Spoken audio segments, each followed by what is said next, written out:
La parole est maintenant à Madame Stéphanie Do, rapporteure pour avis de la Commission des affaires économiques sur le logement, pour une durée de 5 minutes.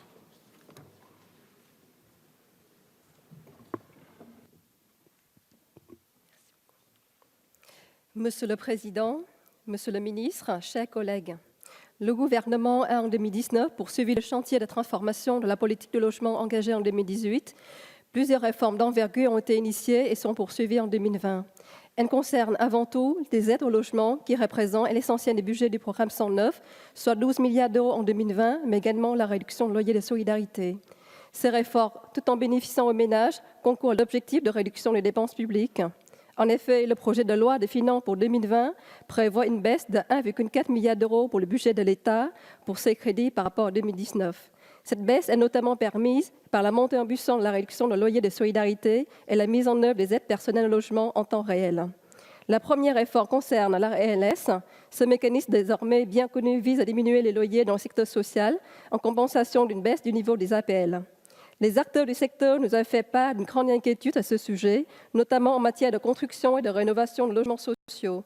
Je suis satisfaite de vous indiquer que des mesures d'accompagnement proposées aux acteurs du logement social et leurs efforts collectifs ont permis la réussite de la mise en œuvre de la ALS.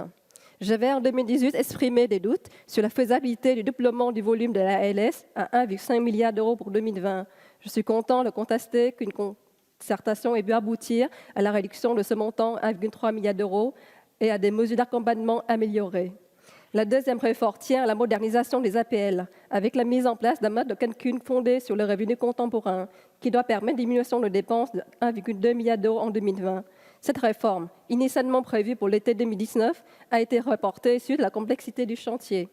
Monsieur le ministre, pourra-t-il nous indiquer si des mesures sont envisagées par le gouvernement pour compenser sa non-réalisation en 2019 ?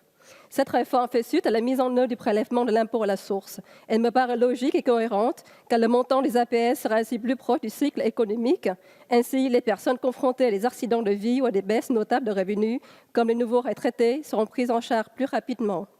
Les auditionnés nous ont fait part de leurs inquiétudes vis-à-vis de la situation des jeunes actifs. Je tiens à les rassurer, cette catégorie n'était pas soumise à l'évaluation forfaitaire. Son montant d'aide sera adapté plus rapidement à sa situation réelle sur les 12 mois glissants. Je me félicite enfin de la hausse des crédits de 20% du programme 135, qui s'explique par une contribution à la nouvelle prime pour la rénovation énergétique.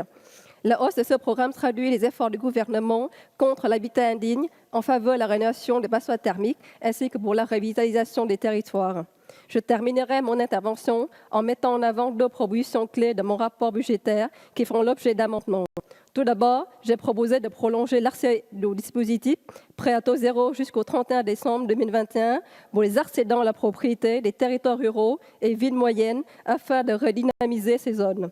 Cela permet également d'éviter les distinctions entre les zones détendues et les zones tendues pour lesquelles ce dispositif a déjà été prolongé jusqu'en 2021.